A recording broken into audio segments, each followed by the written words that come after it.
A very good day to everyone. Feel free to look around for other videos on this channel, and please do not forget to leave a donation. Today we will look at proof of pagan symbolism in the church. The obelisk in St. Peter's Square in Rome is very closely related to the sun worship of the ages. It was a custom of the ancient pagan religions to make a pillar, symbolizing the fertility, or phallus, of their sun god, and to worship their pagan deity through praying to it. In ancient times, the obelisk was set up in front of or near tombs and temples of their sun god, like this one at the temple of Luxor in Egypt. The obelisk typically has a pyramid shape at the top, and the pyramid is the symbol of the Egyptian sun god Ra. If the obelisk is a symbol of a pagan sun god worship, what is it doing in front of Catholic churches? If you look at the top of the obelisks in front of Catholic churches, you will find the sunburst with a cross on top, both of which are symbols of sun worship. Although very controversial, the cross is undoubtedly a symbol of sun worship, coming from as far back as ancient Babylon.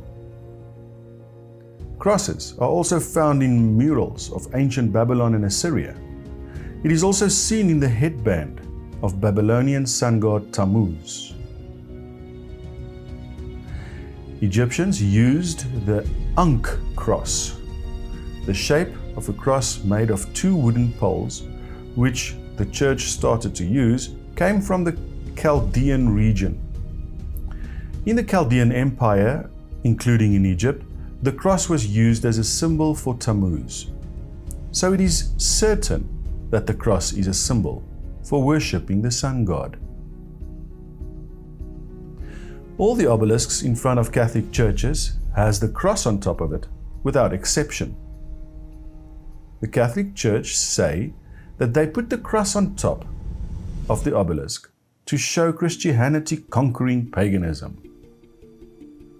It is the lamest excuse I've heard of in a long time. Why have the obelisks there in the first place? The Pantheon, oldest building still standing in Rome, rebuilt by Emperor Hadrian in 125 AD and dedicated to all known gods, including the Roman sun god. Pope Boniface IV converted it into a Catholic church.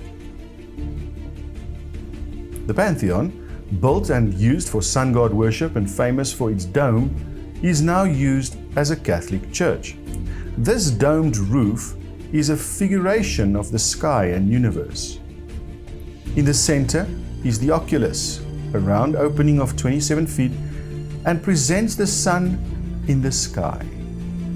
Sunlight shining through it into the church gives the impression of the sun in the church itself. We find such a domed roof in St. Peter's Basilica as well. Here we can also find an oculus, and it clearly also represents the sun.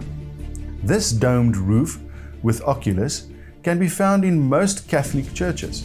This and various circular shapes found in all Catholic churches proves that they worship the sun. Another way that the Catholic Church worships the sun god is in the way they use lamps and candles. Lamps and candles are lit at the altar, even in daytime. People buy the candle, put it on the altar, light it, and then pray.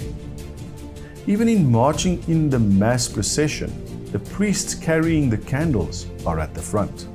And where does the use of candles in the Catholic Church come from? In his book, The Two Babylons, Alexander Hislop says that the use of the candles in the Catholic Church comes from pagan rites. And I quote, "The use of these lamps and tapers comes from the same source as all the rest of the papal superstition. For so, according to the established rites of Zoroaster, was the sun god worshipped. In the pagan processions also, at Rome, the wax candles largely figured, accompanied by crowds of all sorts that were initiated in the same religion. all with flame bow or wax candles in their hands. In the Molucca Islands, wax tapers are used in the worship of Nito, or devil, whom these islanders adore. Catholic scholars also admit that the use of candles came from paganism, from the Catholic Encyclopedia. We need not shrink from admitting that candles, like incense and lustral water, were commonly employed in pagan worship and in the rites paid to the dead. We must not forget that most of these adjuncts to worship were not identified with idolatrous cult in particular.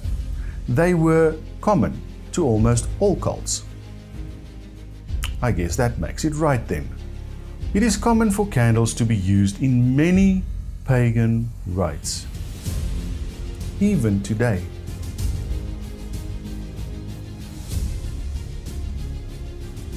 Mass is essentially a sun worship ceremony.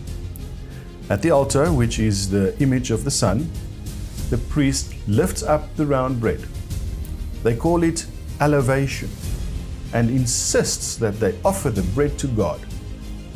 But all can see that they are offering a sun-shaped bread to the sun god, as has been done for millennia by the ancients in their sun worship. Just look at this pillar excavated at an ancient Canaanite city at Hazor. The Egyptians also worshipped the sun.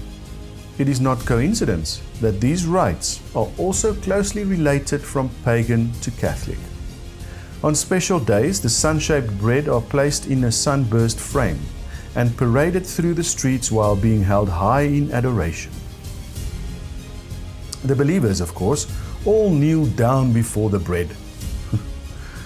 Not only is the monstrance wherein the bread is placed shaped as a sunburst, but the altar where the priest offers the bread also has this sun image. This is how they worship the sun. In Deuteronomy, "Unless thou lift up thine eyes unto heaven, and when thou seest the sun and the moon and the stars, even all the hosts of heaven, shouldest be driven to worship and serve them, which the Lord thy God hath divided unto all nations under the whole heaven." Thank you for watching, and please do not forget to leave a donation, following our instructions on how to do so. God bless. Thanks for watching. If you enjoy our videos, please leave a like and subscribe. Don't forget to click the bell icon to be notified of our next video. You can help us create better videos by leaving a donation on Patreon. The link is in the description. Thank you. We hope to see you next time.